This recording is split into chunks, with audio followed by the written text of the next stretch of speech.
ভাই সিম আছে না? হ্যাঁ ভাই। কি সিম লাগবে ভাই আপনি? ভাই, একটা গ্রামীণ সিম লাগবে আমার। ভাই রবি, একটা সিম দে তো। কি কোন ভাই? রবি সিম না, গ্রামীণ সিম লাগবে আমার একটা। আচ্ছা ঠিক আছে। ভাই রবি, একটা সিম দে তো বাইরে। আরে ভাই কি কোন, মজা করতেছেন আমার লাগে? আমি চাই গ্রামীণ সিম, আমার লাগে রবি সিম।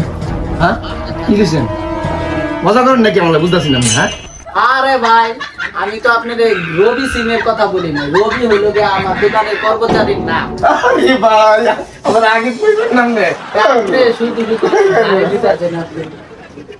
ওনার নাম হয়েছে রবি, ঠিক আছে? উনি সিম দিব গ্রামীণই আপনার, ওনার নাম হয়েছে রবি। এরকম লোকের রাখেন, রবি আমার নাম রাখছে ভাই। তো ওনার নাম রবি, আমি আর কি করবো? সিমের লোক ওনার নাম মিলা গেছে। বলবেন নাম নেওয়ার আগে যে নামই রবি। আচ্ছা গ্রামীণ সিম দেন ভাই। আমি চিন্তা নেই। এই যে নেন। আপনি উল্টা পাল্টা বুঝেন নিয়ে